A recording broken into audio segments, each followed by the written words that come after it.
What is up, guys? Team Wink here, back with another Modern video on the channel. As always, before we continue, smash that like and subscribe button. Appreciate all the love and support over the past week and a half, ever since Modern Horizons hit the scene. Hope you guys have been enjoying the content as much as I have been enjoying making it for you. So today, this is a pretty straightforward deck. I just wanted to showcase you guys a little bit more of what's possible with MH2 and the introduction of Shardless Agent. So this is a deck that has been around for quite some time. We have Living End. Now the basic premise of this deck, it's very, very simple. Have Cascade spells, so you have Violent Outburst, Shardless Agent. The only spell that costs less than 3 mana, so the only spell you ever Cascade into is Living End, right? So Living End says, basically swap what's in play in the graveyard. So you return everything from the graveyard to play, everything in play dies. So our game plan is cycle, cycle, cycle, cycle, cycle. So you have all these cards that basically cycle, which essentially discard a card, draw a card for a mana or 2 mana or 0 mana in the case of Street Wraith. So we put a bunch of big cards in our graveyard, cast a Cascade spell, live again, put all the big stuff into play. Fairly straightforward. The only thing I will note here, this is going to just be a brief deck tech, the inclusion of Grief and Subtlety. Now, this is a list that I copied from Nassif, who I think he got 9th place in the most recent challenge on Sunday. I think he just barely missed on top 8. And he's playing 4 Grief with a pretty low amount of black cards. I ended up adding 2 Monstrous Carabids for 2 Wake Groove Waves because I wanted to up the black count a little bit. Carabid is a card that you can cycle off of red mana, but it also happens to be a black card that you can pitch to Grief, so I think it's pretty important to have some copies. It might be ready even to just play 4 of these if you're going to play 4 Grief. But Grief is especially sick because you can, evoke it the turn before you're about to the turn you're about to cast the Cascade spell for free. So you can just take a peek at their hand, see if they have a counter spell or something like that to prevent you from going off, and then you just slam the Living End. It also comes back into play when you Living End, so it's pretty nice in this deck. We're going to go ahead and see. I am a little bit skeptical of the amount of black cards in the deck, but hopefully that will not matter too much. And then Subtlety, another sort of same thing. This one, you don't necessarily need a target, but the nice thing is, like, let's say your opponent plays a large creature like a Primeval Titan, you can Subtlety it back to the top of their deck and then Living End. So Subtlety notably puts it on top of their deck, not into their graveyard, which is where you don't want it to be because you're a Living End deck. So just a couple things to note there, and then we sort of round up the deck with 2 copies of Brazen Borrow if you need to bounce them like Chalice the Void or other Teferi Time Raveler, because Teferi shuts off the Cascade mechanic. And then we get some Force Negations for additional interaction. Mana base, fairly straightforward, just mana that allows you to cast Shardless Agent and Violent Outburst, so Teamer mana. We have a Miser's Sunken Ruins if you want to be able to cast Grief or Architects. I don't know if that's ever going to come up, but you never know. It's kind of sort of a free roll to play it, so I could see hard casting Grief coming up because 4 mana is not too much mana for a card like that. And then our sideboard, just going to go over it again pretty briefly. Fairy Macabre, again, remember the Cascade mechanic says that we cannot, well, if we want to make sure we Cascade into Living End all the time, we can't play cards that cost less than 3 mana. So that is where our sideboard is. So we have 4 copies of Fairy Macabre, which is especially nice against the the Food Feasting Troll King decks, because those matchups can actually be quite tough. If they play an Underworld Cookbook and they discard a couple of creature cards, it can be pretty hard for you to set up a Living End that's profitable, because they might just have enough stuff in the graveyard to be able to overwhelm you if you do eventually cast it. So Fairy Macabre is nice because you can break that up by exiling their creatures before you cast a Living End. So that's kind of cool. Sort of the same thing that we're doing with Endurance here, so these sort of serve similar purposes. Endurance also decent against Mill because you get to shuffle your deck back in, so that's kind of cool. But this is sort of our graveyard hate. We got Foundation Breaker as our way to blow up Chalice of the Void, Rest in Peace, Leyline of the Void. It's good against the Cookbook decks. You can blow up Cookbook and those kinds of things. Same with Ingot Chewer. So we got some Artifact and Enchantment hate. We got our Graveyard hate, and then we have 1 copy of Fury. Not really a lot of red cards, so you can't support too many of these, but again, pretty good against creature decks. And this also notably kills Teferi Time Raveler, so it's something you might want to bring in against Teferi. And then rounding out the sideboard with additional copy of Force of Negation. So again, I'm not going to spend too much time on the deck tech. This is some fairly straightforward stuff. Just cycle a bunch of fatties, cast a Cascade spell, Living End, put them into play. Nothing too fancy going on here. So I will wrap up the deck tech. With that, I'll see you back in just a little bit for round number 1. Alright, everybody, we're here for round number 1, League with Living End. Ooh, got a bit of a spicer here. I'm willing to keep this hand because we at least, even if we brick on a colored Manosaurus, this is the downside of playing Sunken Ruins, but even if we brick, we still have Street Wraith plus Cycle Grief, or Pitch Grief, so it's not too bad. Cycle Wraith. The question is, do I want to Grief on 1? This is going to get Breeding Pool. Actually, I don't think I do. I think I'd rather just cycle Architects. Maybe that's bad, though. Maybe I'd rather just cycle or pitch Grief there. Kind of trying to get the best of both worlds, like cycle the Architects and then also find another black card. That might be just a little too greedy.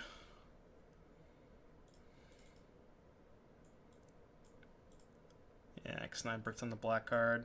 Not too bad, though, because we can bounce something with Borrower, then untap and put some 8 power into play.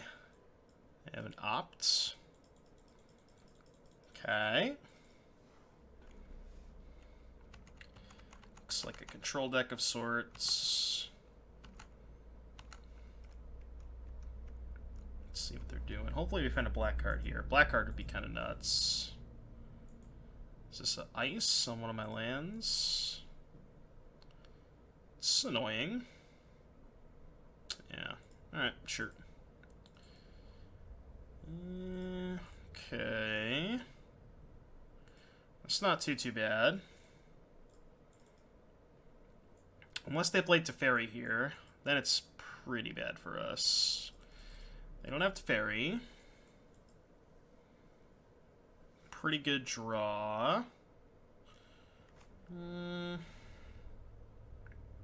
Okay, let's just pass. See if they want to do anything. We can go end step Violent Outburst, put 6 power into play, and also hold up Force of Negation. I'm gonna let Snap Op tap in.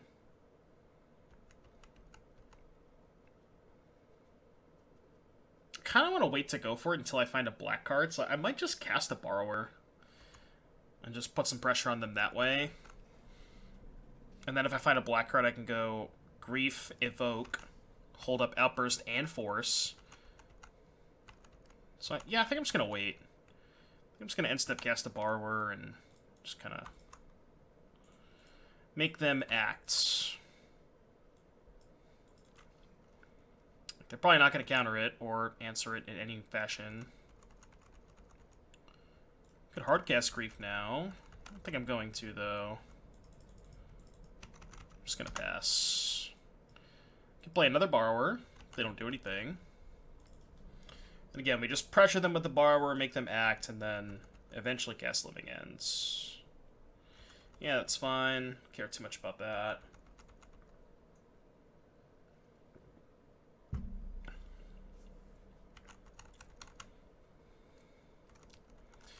Like, now if I play Borrower, they kind of have to counter it. So they can't just let me have that much pressure, I don't think. Like, they probably do have to counter this. Do I want to fight? I want 6 cards.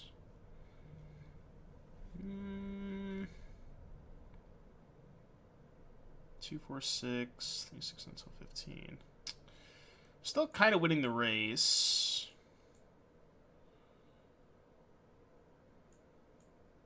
I'll just let that go. Letting it go is also makes my Living End better. Right, so now if I go attack for 3, they go to 10. I guess it's not quite lethal. Because they go to 10, and then if I Violent Outburst, end step, and resolve it with the Force of Negation, then it's still not quite lethal, because it's only 9 damage. Wish I found a black card there. Black card would have been really sick. Because then I could have Grief to counterspell. Do I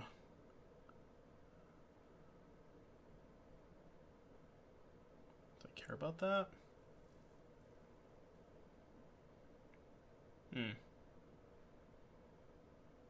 Do I care about that?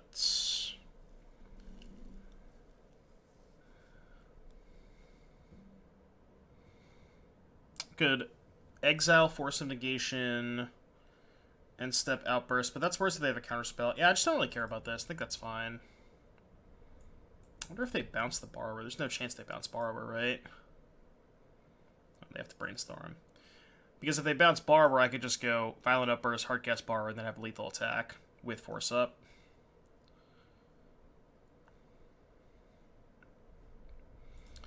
So now they probably just have to pass. So I can cast Violent Outburst and put them to 1.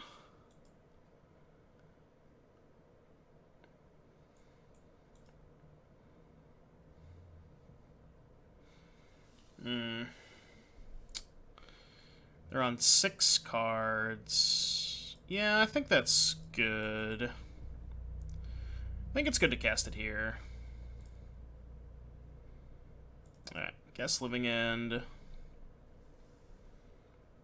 gonna let it go. That's fine. Now I can Architects them. In case they have, like, Terminus on top. Because they could be a Miracles deck.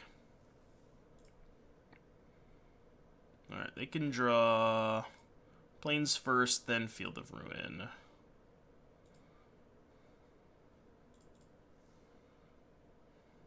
Get a tap land. So we have 9 damage. They have 6 cards. I'm a little bit worried about Supreme Verdict.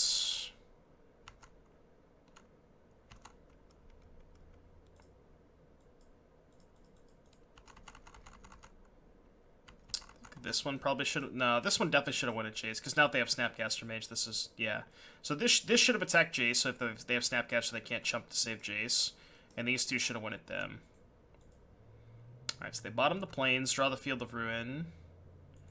Then they're also drawing a Snapcaster Mage. They have Path. They have Lightning Bolts. That's the one attacking Jace, right? Let me just double check. No, Jace is being attacked by Street Wraith, and they're choosing to bolt this one. Oh, because they can't bolt this, right? Okay. Yeah, that's fine. I'm just gonna let that go. Jace dies, they go to 7, and then I just cast Grief, I think.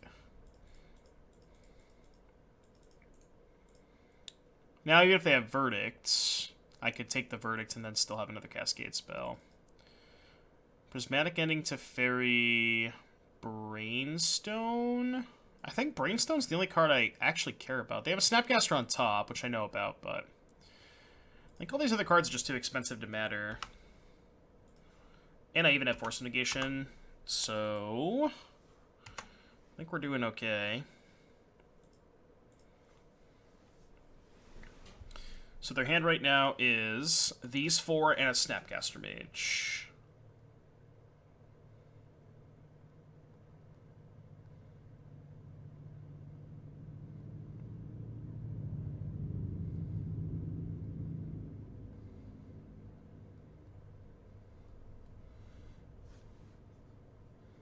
Field of Ruin, yeah. 3, 4 mana Teferi. So Teferi hold up Snapcaster. Well, then they're just dead, right?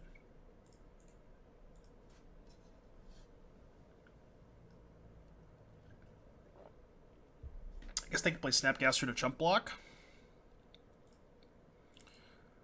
I guess I'll save the Curator. Oh, they're dead.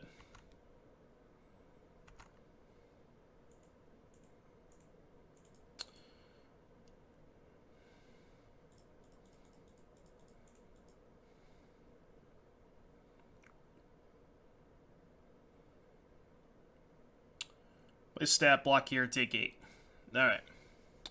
Against Miracles, Force Negation is very good. Fury does help you kill Teferi Time Raveler, and I don't know what interaction they have, like what kind of graveyard hate. Since they have Snapcaster Mage, there's a good chance they don't have Rest in Peace. But they gotta have some kind of graveyard hate. Not sure what that could be. Subtlety... I guess Subtlety does help against the fairy. But I think I'd rather just have... I guess I could have one Subtlety. We'll do this. I don't want to bring in Fury. And I don't know if they have Graveyard Hate, but we have Borrower and Force, so hopefully that's enough. I want them to show me more before I bring in some of the Foundation Breaker, Ingot Chewer kind of things. So this hand's got a bunch of Cyclers. And a Cascade spell. We just need to find a Force, or maybe a Grief. Perfect. So let's actually hold on to the Grief. I guess it's better to cast it now if they have Rest in Peace. And they did keep 7 pretty quickly. I'll just cast it now in case they have Rest in Peace. Alright, they got a million counter spells. That's kind of why I wanted to wait on it, but...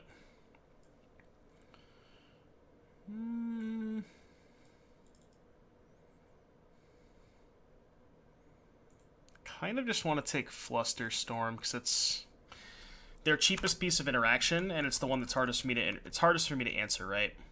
Like if I find a Force of Negation, I can go Outburst on their turn, force their counterspell. But Flusterstorm doesn't work like that because it makes multiple copies. Okay, that's a Brainstone. Okay, sure. They have Counterspell, Jace. Cycle that.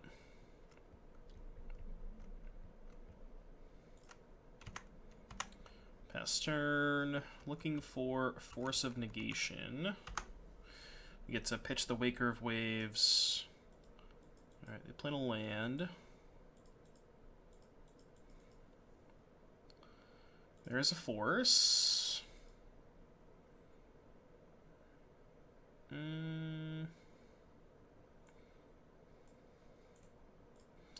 So the only way they get us is if they have another 1-mana counterspell. Well, I can't do it now because, well, I guess I could have and just hope they didn't find exactly Flusterstorm.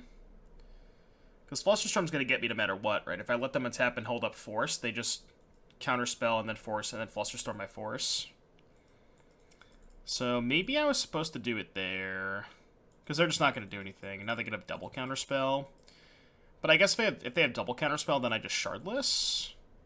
So I think it's okay. Should wait till end step. Because I can go Outburst, Force, Pitch, Curator. If they have double counterspell. And then I can go Shardless on my turn.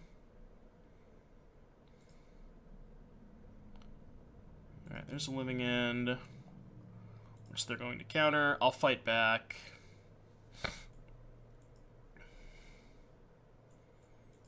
Hopefully they didn't find another counterspell. If they did, again, we have a second Cascade spell anyway, so it's not too bad. So they basically have to have... well, they didn't have anything. I was going to say, they basically have to have counterspell plus another counterspell plus Force of Negation. And they did not have that. So, 1-0. Hope you enjoyed the games. See you back in just a little bit for round number 2.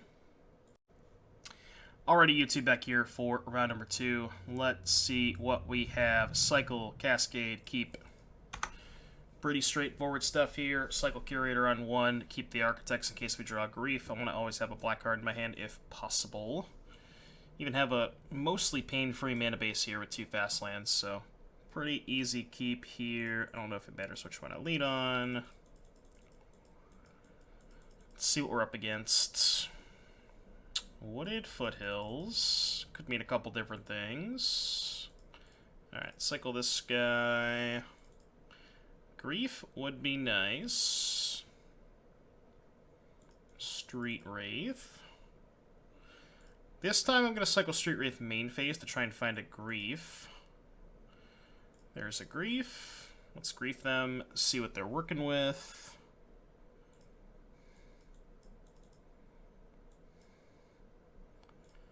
Alright, show me your secrets. Shardless, Mantis Rider, huh?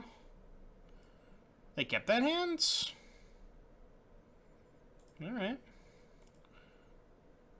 Take Shardless because that's the one that I don't mind coming back into play off of Living End. I'm actually going to cycle Architect's main phase, because if I don't find another cycler, I'm just going to play a tap land. Yeah. And their hand is probably not going to get there.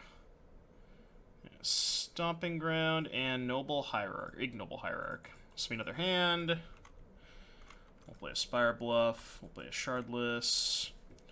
Get to take one of their Mantis Riders. And this game should be over. Get to take their Mantis Rider and rearrange the top 3 cards of their library. Alright, they're off it. Next game. So, Zoo. I don't know what their sideboard hate usually is. Sometimes it's Ashiok, sometimes it's Lavinia. They have different stuff. Brazen Borrower is definitely the best of the bunch. Subtlety, I think, is pretty good, because it's good against most of what they bring to the table. I think Force of Negation is not something I really want.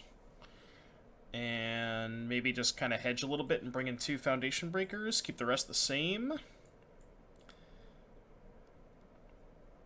Could bring in more Foundation Breakers, because sometimes they have Chalice. But they played Noble Hierarch, or Ignoble Hierarch, so they definitely don't have Chalice. Fury is also something I could consider. I think I'm just going to do some very light sideboarding until they show me some more cards. I don't want to do a ton. Maybe more Breakers is good, but... Alright, I have a Cycler and a Foundation Breaker, so I think this hand's okay. It's not perfect, but... So they probably have a Hierarch.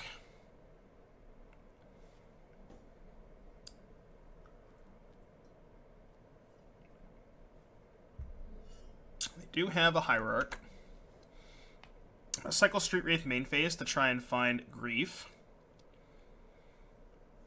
Did not find Grief, so I will fetch a tapped Breeding Pool. Hopefully either they play an artifact or enchantment, or I find a Cycler to utilize my mana. They're attacking me for 1. I accept.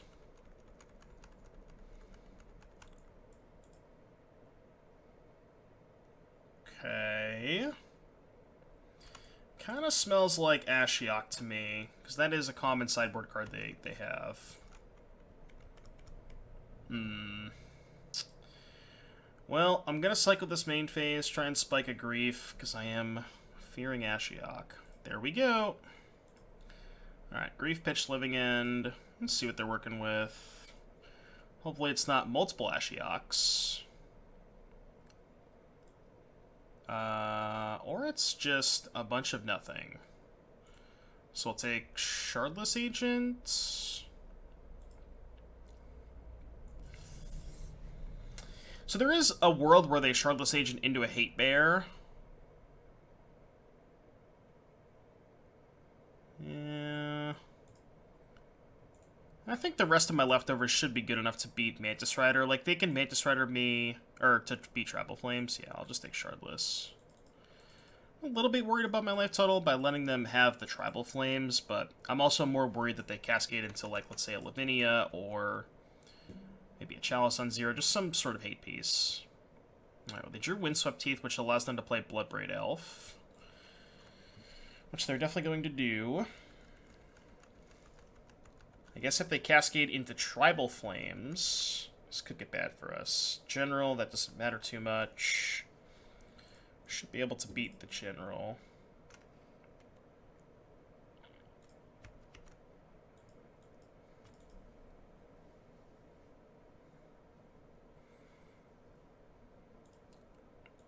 We're also going to get to be able to grief the, the Tribal Flames. Alright, let's play Botanical Sanctum. I'm just going to do this now. Save the Violent Outburst for a +1/+0 to my team, if that matters. Guess Living End. And I will take... So we have Foundation Breaker to kill Scion of Draco, and I have this to trade with Mantis Rider. Or I guess Brick Mantis Rider, so I'll just take Tribal Flames. These two cards we can both beat. Yeah, because if they cast Cyano Draco, we have Breaker, and Mantis Rider can't attack past our 4/4 anyways. So it should be fine. Barring something crazy. Scalding Tarn is not something crazy. Alright, they got a Scion. That's fine. Should be good.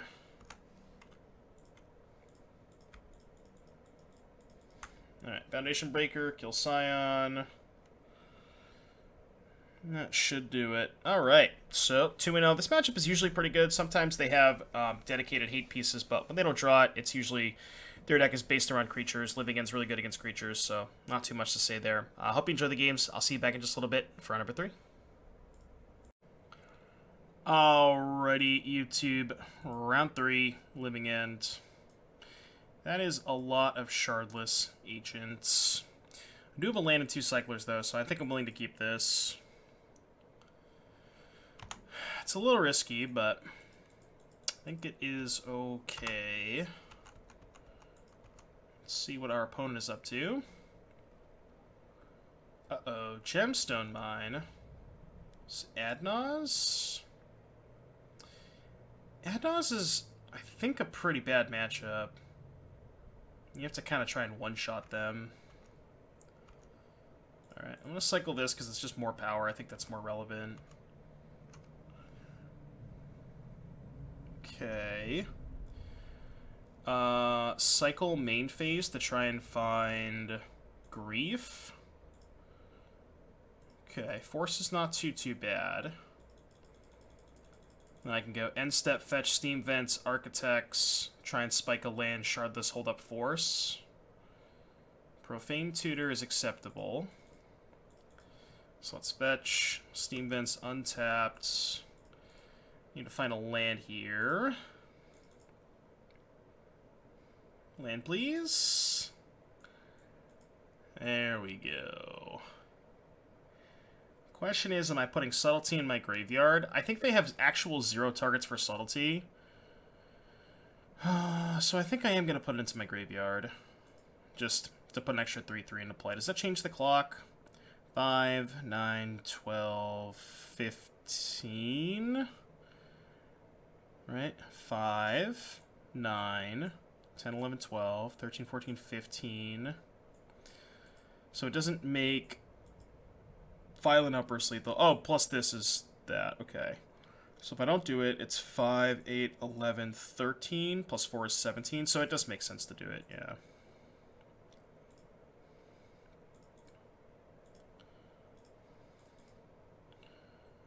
Alright, Skin an Island. Alright, Living End. Put all the stuff into play. I will choose not to target my Shardless Agent. I will Architects them. I will let them draw probably Profane Tutor. And then Pentad Prism. 5, 8... 9, 10, 12, 13, 17. And we have Force of Negation. So they had a Prism. I think I'm going to let that go. I think that's okay. So they're going to draw the other Pentad Prism. It's fine. Because remember, they drew the Profane Tutor, and now they're drawing the Prism off of this. The Thoughtseize is their next card. As long as they don't get to the Thoughtseize, that's the most important thing. And this is going off next turn, which means they're not going to draw the Thoughtseize. Even if they top it. Unless they have another way to get, like, another Serum Visions here.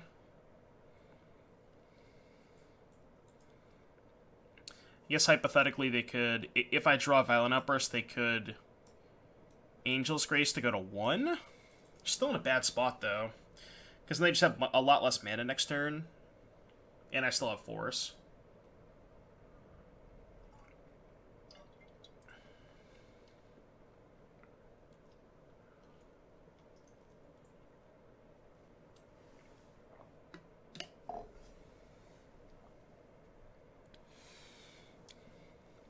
And they could tutor for Angel's Grace next turn. But I don't know if that's a winning line. Like, that's a line that makes it so they don't lose the game, but how are they winning the game? Especially through the Force.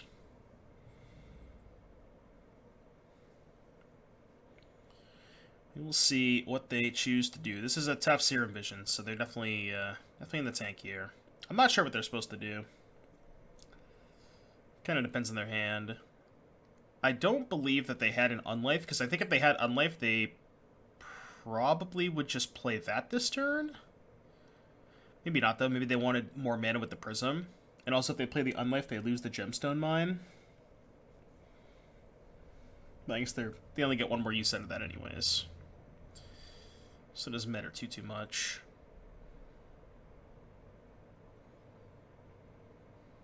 Alright, they decided to pass. I don't really think it mattered what they do with the Scry because they top, but they're just going to cast this next turn, so I don't really have much choice.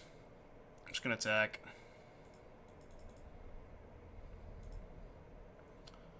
Put them to 3. Play this. I don't think there's much reason to play the Shardless Agent here. Unless they're gonna, they can't choose to not cast the tutor, so I was gonna say, can have a tutor. So maybe they get Thoughtseize? I don't know.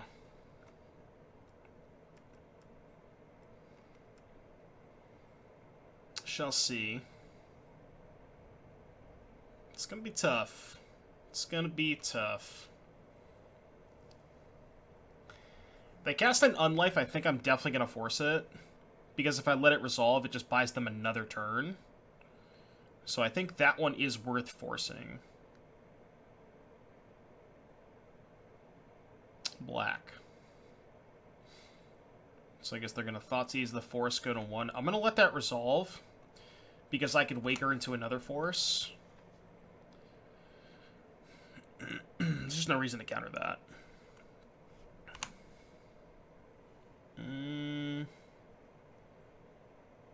That is kind of a free look, right? No, because I end up losing a Scry off of this anyways, so it doesn't matter. So they play Prism. Sure. Okay. Now they're going to Grace. Or hold up Grace off of the Prism.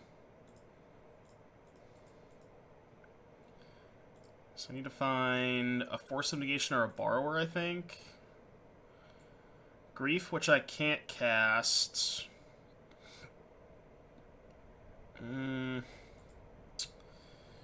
It's probably higher upside to take Grief, though, and try to find a black spell. Or I could take Curator and cycle this and get a couple more looks.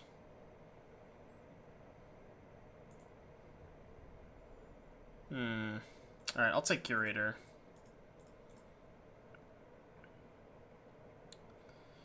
Same spot as last time, huh? Now I'm even down an extra black card. So I have 17 total black cards with... So what's that, a 13 outer? 13 out of 41. I guess it's 13 out of 41 versus 3 out of... Yeah, it's actually probably better to top the Grief. Because I can also find a Cycler, which Cycler gets me closer towards Grief. Well, that's neither of those. Alright, attack. Probably gonna die.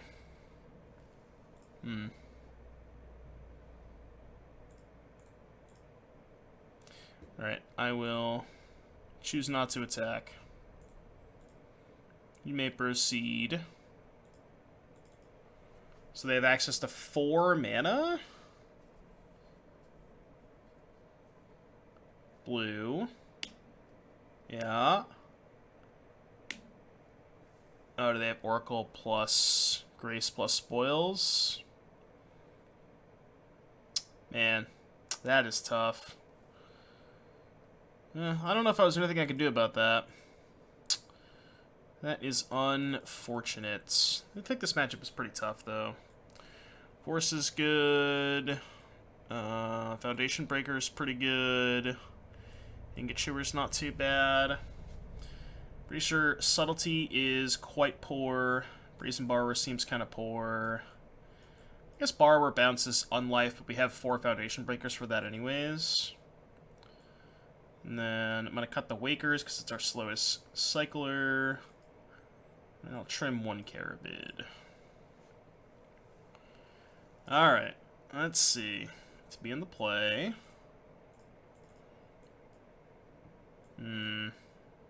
Grief, Outburst, only 1 land, but pretty high upside. So I'll keep this.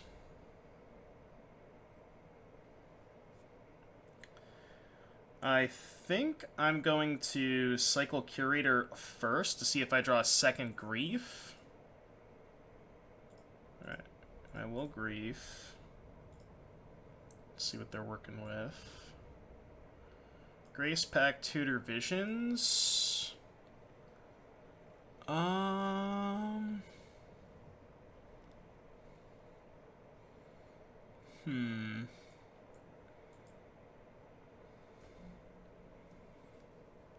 Almost want to take Visions. I think it makes the most sense for me to take Visions. I think there's some argument for taking Tutor there. They do have Pact plus Grace if I go for a Cascade spell. So they can pack my Cascade spell, upkeep Grace to make sure they don't die. Alright, cycle Curator first in case I find a second Grief. Cycle this because we need to play a land. And we missed. Okay. So they're going to suspend Tutor.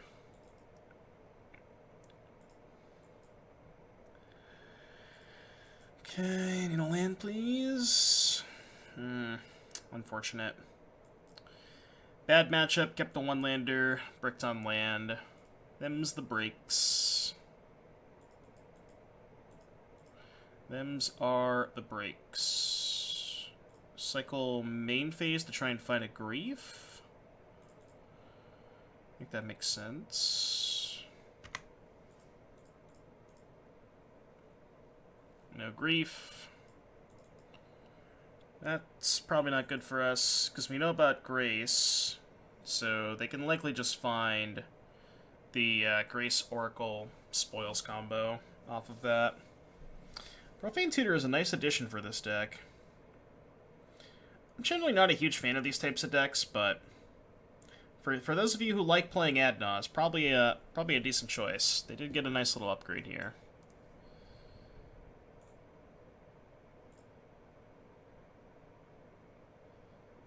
Show me. Alright, we were dead. So for those of you who don't know how the combo works, they play Oracle, trigger on the stack, Angel's Grace so they can't die. Also, Oracle trigger on the stack, spoils for a card that's not in their deck. They mill their entire deck, Oracle wins. Yeah, pretty tough matchup. Their combo is usually just at least on par, if not faster than ours, and they have meaningful interaction. They have Grace to make sure they don't die, Pact Negation, all that kind of stuff, so... but anyways, yeah, pretty bad matchup. I hope you guys enjoyed the games. I'll see you back in just a little bit for round number 4. Alright, YouTube, round 4.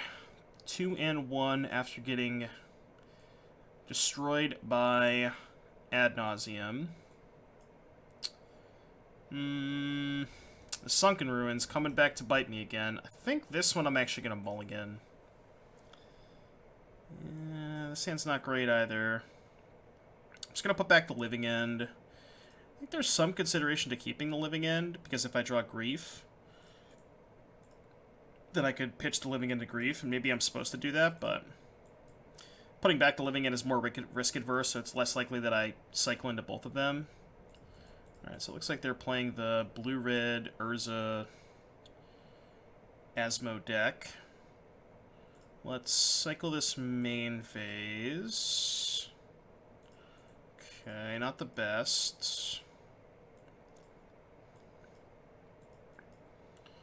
Alright, they have a Saga. They have a Saga and a Pass. Sometimes these decks play Metallic Rebuke. I'll just pass. I might just wait on the Outburst. See if they do anything. Wait till they go to tap the Saga for a token. Let that resolve and then outbursts. Yeah, I think I'm not going to go for it yet. Also, it's better if I find a Cycler.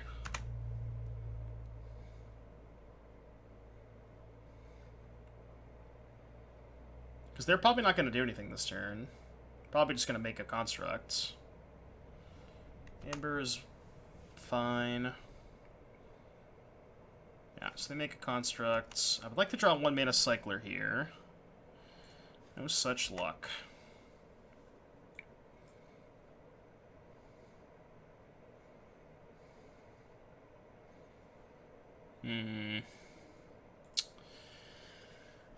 So I can outburst here and put a 4/4 into play. I just don't think that's good enough. I think I need to get more value out of it. A 4/4 and a 3/3. Because even if I do that, they just untap, make another 3/3, and then get something else as well. So I think what I have to do is try to get them to tap the Saga again and get the second Construct, and then put 7 power into play. But what happens if they just tap the Saga for mana and let the trigger go off? Then what do I do? Because if they have main deck Soul Guide Lantern or something like that, then I could get got. So it's kind of a pretty awkward spot. I really don't think that 7 power is going to be good enough most of the time. So I think I have to wait and try and get a little bit more out of it. Even though there is the possibility of them just getting a Soul Guide Lantern or Tormod script. I just don't think 7 power is going to be good enough most of the time. So I'm going to let this go. Feels kind of bad, but... They do have main deck Soul Guide. Not every list has that, so... I don't know if I'm supposed to play around it. But now I'm basically just dead.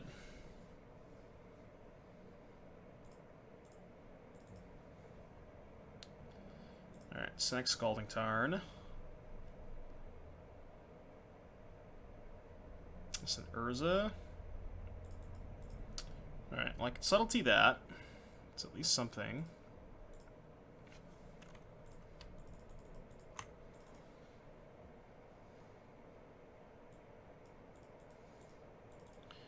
Subtlety the Urza.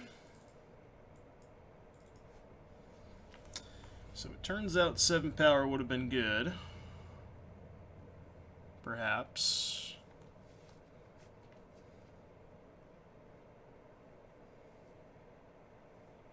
I mean, they should probably attack, right?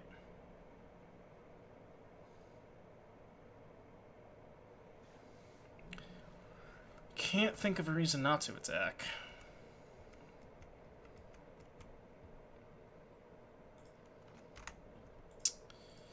Not been the best league in terms of draw steps.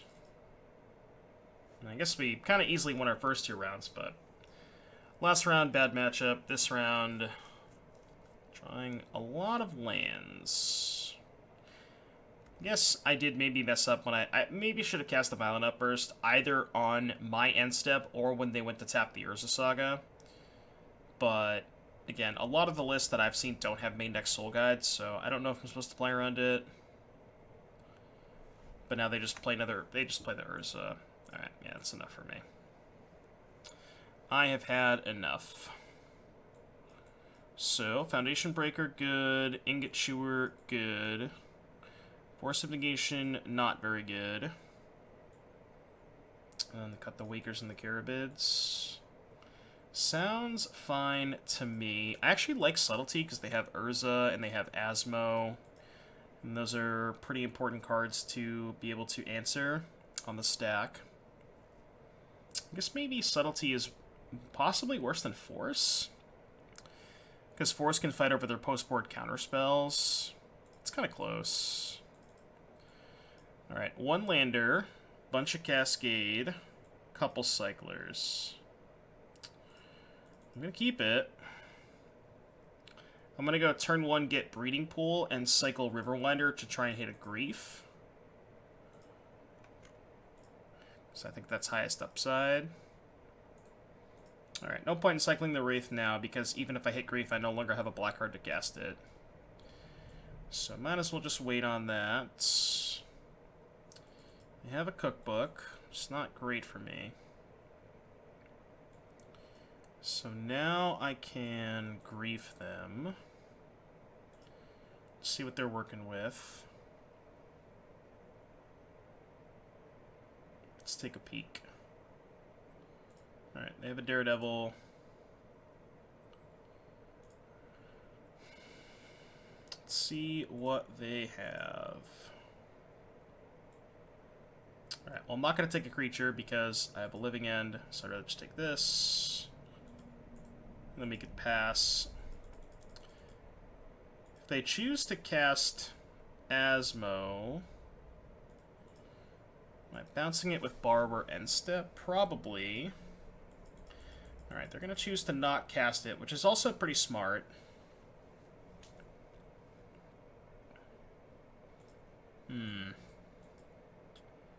Might bounce Cookbook?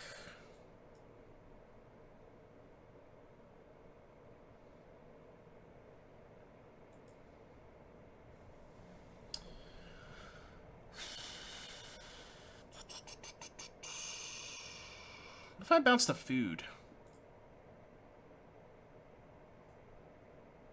If I bounce a food, they can sack it, but that puts the borrower in the graveyard, which is not bad, because that's, you know, kind of where I want it.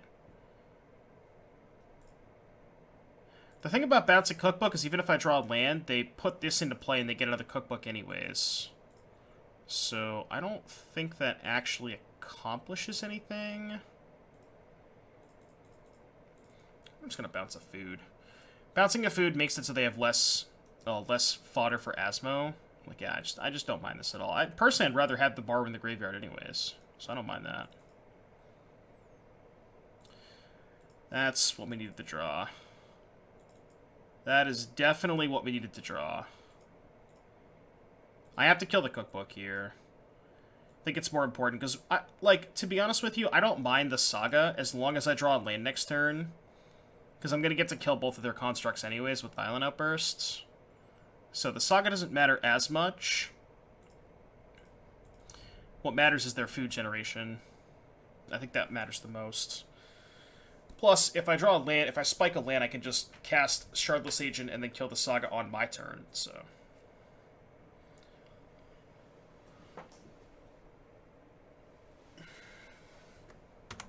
But that requires us to draw a land here.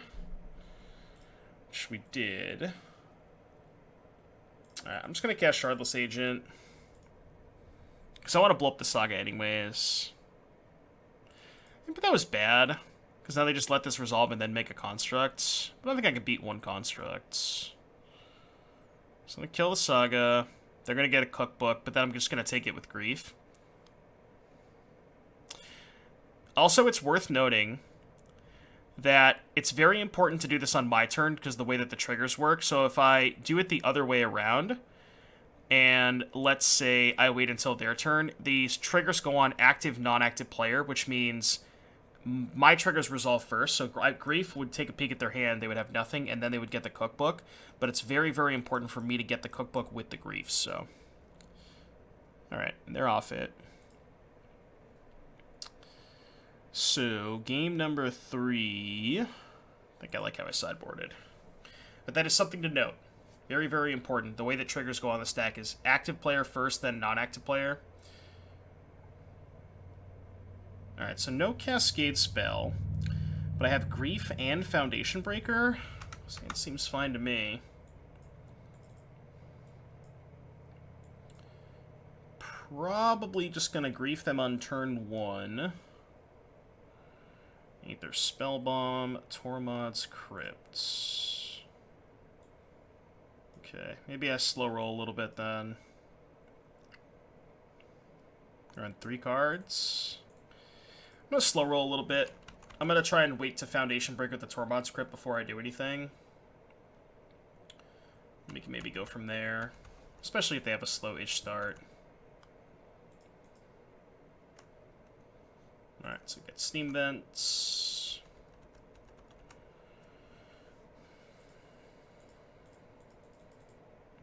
Alright, let's evoke this. Make sure to put the evoke trigger on the stack first. Blow up the crypt. So resolve this trigger first and then the evoke so they can't exile the breaker. Alright. Alright, so that resolves. That goes away. They have 3 cards. I'm going to at least grief them once. I might grief them again. We'll see what they have. But the living end doesn't do anything in my hand, so might as well just do the first one at least. Then we could potentially hold the second one. Alright, I will take Ashiok. And I'm going to let them keep the Urza for now, because they can't actually cast it next turn. So I think that's fine. They're going to cycle that, sure.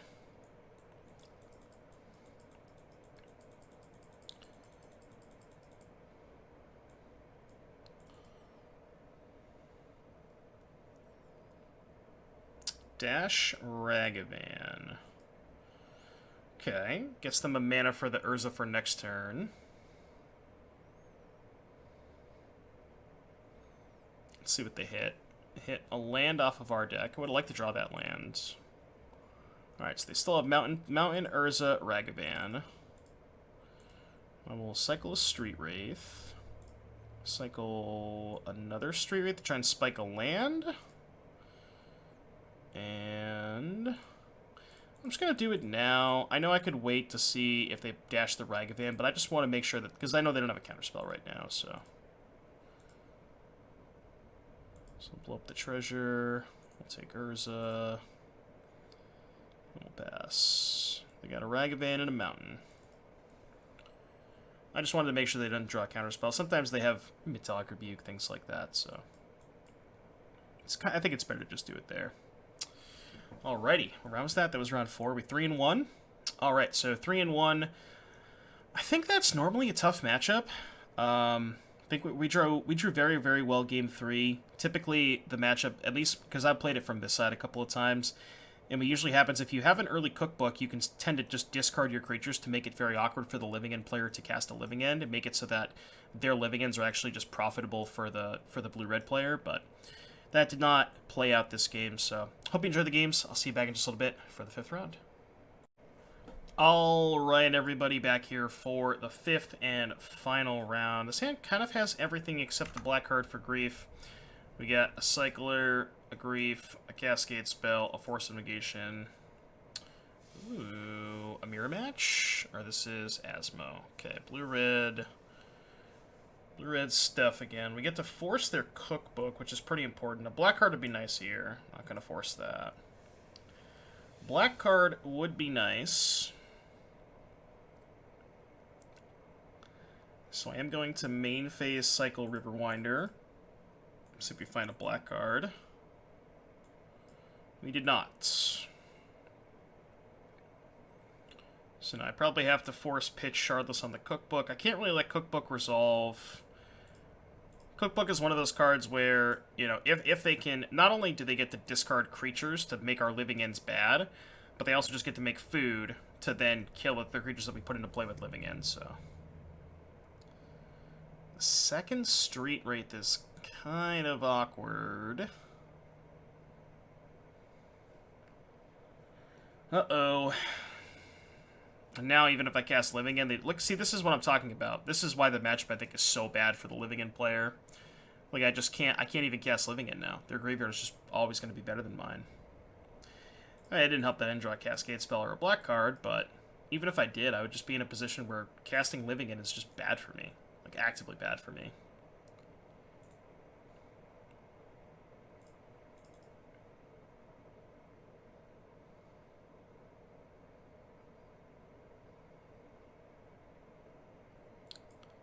Alright, can't do anything. Alright, I'm just... yeah, maybe a bit of an early concession, but I just don't think there's any way we get out of that. Alright, game 2, Foundation Breaker. We're going to do the same thing we did the last time. Breaker, Chewer, Force out, these out, Submit. I still think I like Subtlety more than I like Force of Negation, but it's close.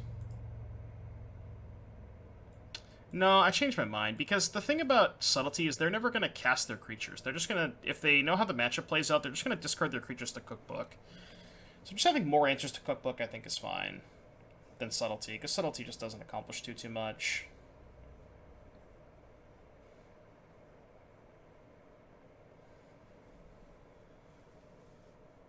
Matchup is very tough, though.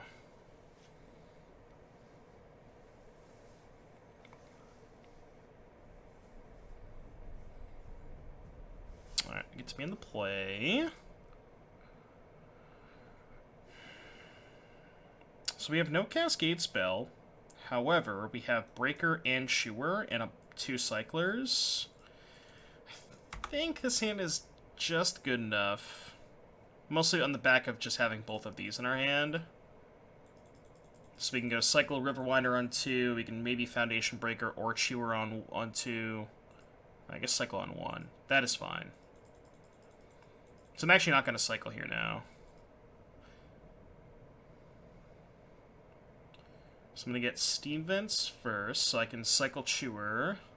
Or Evoke Chewer, I guess. Evoke Chewer.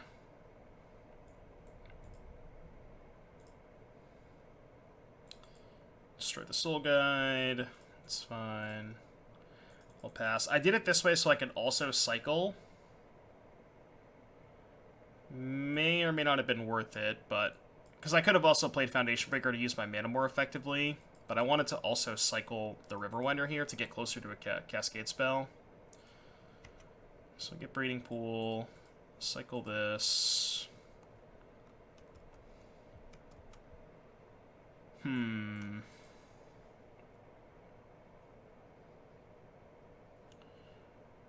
So, I guess I'm just going to cycle main phase to try and find a Grief.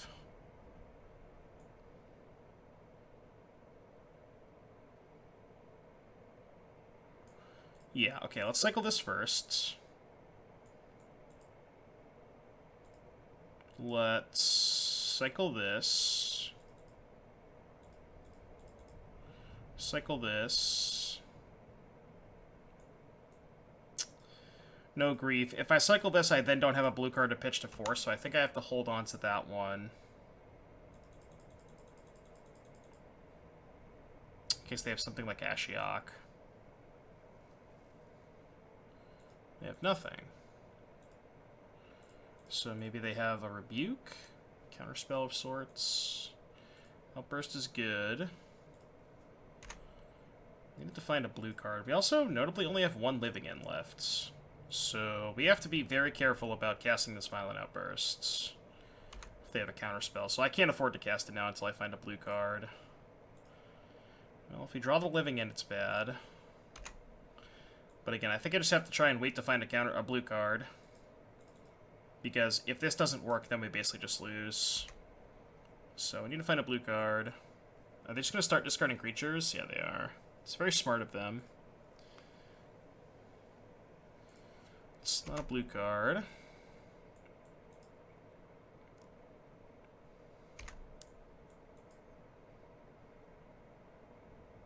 Okay, that's fine. Not going to counter that. I wonder if that's even better than just going to discard and discarding more creatures. That's fine. We can Foundation Breaker that. It's not a huge deal.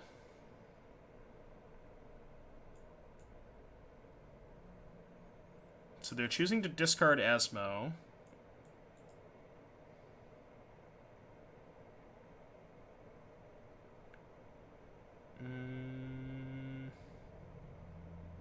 Okay, that's fine. They get a cookbook. Are they going to play the cookbook? So they're going to choose to hold up... I think these decks usually have Rebuke. So now I think I can just go for it on my main phase.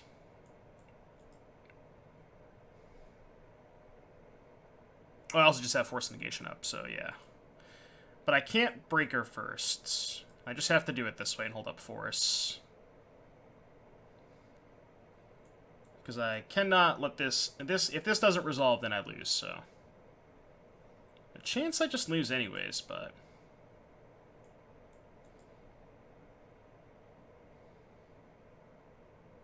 Alright, I'll pay 3. I guess casting Outburst would have been better, so... I'm gonna kill this. Casting Outburst might have been better. it doesn't matter. So I could save the blue card to hold up the Pitch Force. I don't know how relevant having the extra 2/2 in play is. So they get a cookbook. We get to look at the top 3 cards. Multiple borrowers is not too bad. And they're just going to be drawing a land. We get to blow up the cookbook. Alright, we have a pretty huge board. And we have 2 borrowers coming up. I think this is going to be good enough. I hope so. They have a cookbook, which we have a breaker for. So that's okay.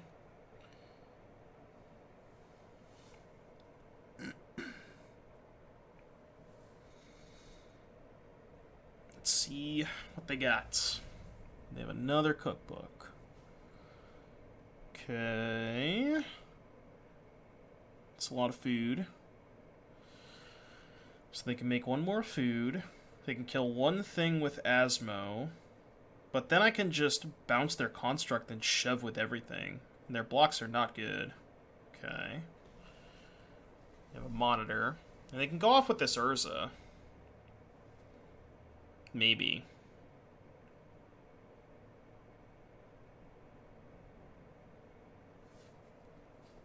Yep, we knew about that.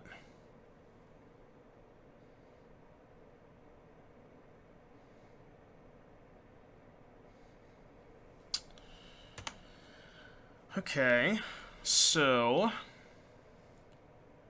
let's start by petty thefting the constructs. Because that has to happen no matter what.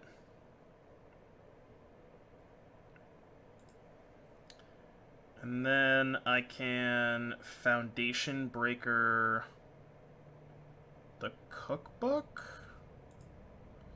Is there any reason to do that pre-combat? I don't think so. Alright. I can also hold up Violent Outburst for +1/+0 on my team if that matters. Which might be better.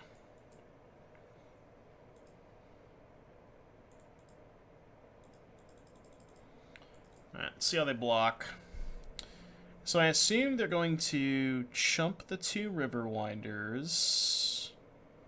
Ooh, +1/+0 on my team looks pretty good if they're making those 2 blocks. Then chump block the 2 River Winders, and that's 3, 6, 9, 12, 15, plus 5 is 20. So they then have to probably bounce something with the Spell Bomb, maybe gain 3 off the food. But this puts them into a spot where they may not, yeah, this is tough for them. Because now these are both threatening to die in combat, and if both of these die in combat, there's not really much recourse. So this is lethal. They have to act. So they can either bounce 1 of my creatures with Spell Bomb, they can gain 3 or 6 life with the food. Okay, well, so I assume that means they're bouncing something. So make a food. They can also kill something with Asmo. So they chose to bounce a Street Wraith. Kill a Street Wraith. Take 12. Go to 7, have no board. I think I'm okay with that. Alright. Got game 2. That was a lot to fight through. But it was nice that they just kind of didn't do anything for a while. Obviously, they missed a bunch of land drops, but... Is there a situation where I could maybe bring in Fairy Macabre? But I just don't know what I would cut. I wonder if maybe Grief is just worse than Fairy Macabre? Because it makes it so you can set up a easier living end. You know what? Let's actually try that. I think that actually makes a lot of sense. Because you can, like, if they have a cookbook and start discarding creatures, you can Fairy Macabre their creatures away. Can't keep this, unfortunately.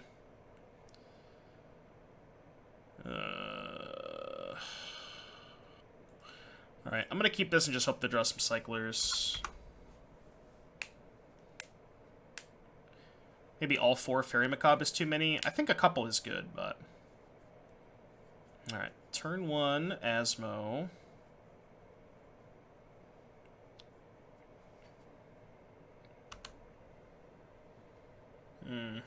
That is not a cycler. Play this, pass. I guess it's better to play Breeding Pool on turn 1 because I have more breakers than I do chewers. I have Saga, which is not good. Yeah.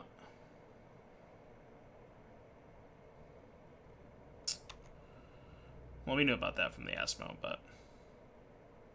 Pyrite Spellbomb. Take 3. Violent Outburst, huh? So I guess I probably have to cast Brazen Borrower this turn, maybe. This is not going to be an easy game to win. Okay. It's also bad for me.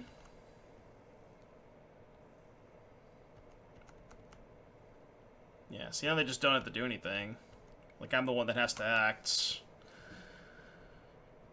So if I bounce this... It's not even good. So if I bounce this, plan on casting Living End, discard Fairy Macabre, eat these two, they just discard the Asmo in their hand and they get these two back anyways. So that's just not even good. It's... Yeah, I guess I just have to Brazen Borrower, bounce their Saga tokens, and hope that that's somehow good enough. Probably not. Because now they can just get a Soul Guide Lantern and I can never go off. This matchup is so bad.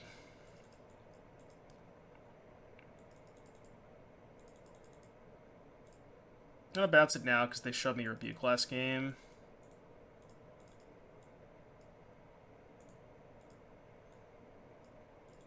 So they make a Saga, get Soul Guide, eat the Architects, and then I just basically have no outs.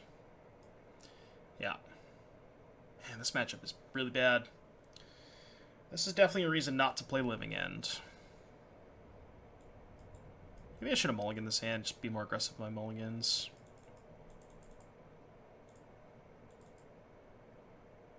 I mean, I could kill this, but I can't possibly win this game, so. 3 and 2. Living End deck felt okay. Good, not great. Really bad against the blue-red Asmo deck. Really bad against, I guess, ad nauseam people decide to start playing that, but not too much of a concern because that's not a huge metagame share. But overall, the deck felt pretty powerful. There are definitely spots where it's good. Definitely got some upgrades. Grief, Shardless Agent, both good cards for this deck. But my overall synopsis would probably be, I would recommend not playing this deck right now if you wanted to play a Cascade deck. I guess probably the Rhinos deck is better, but I think all the Cascade decks are kind of in a really bad spot right now with the prevalence of food being so huge. So if you made it all the way to the end of the video, I really hope you enjoyed the video. Be sure to leave a like and subscribe. Let me know in the comment section below what you thought. And with that, I will see you in the next one.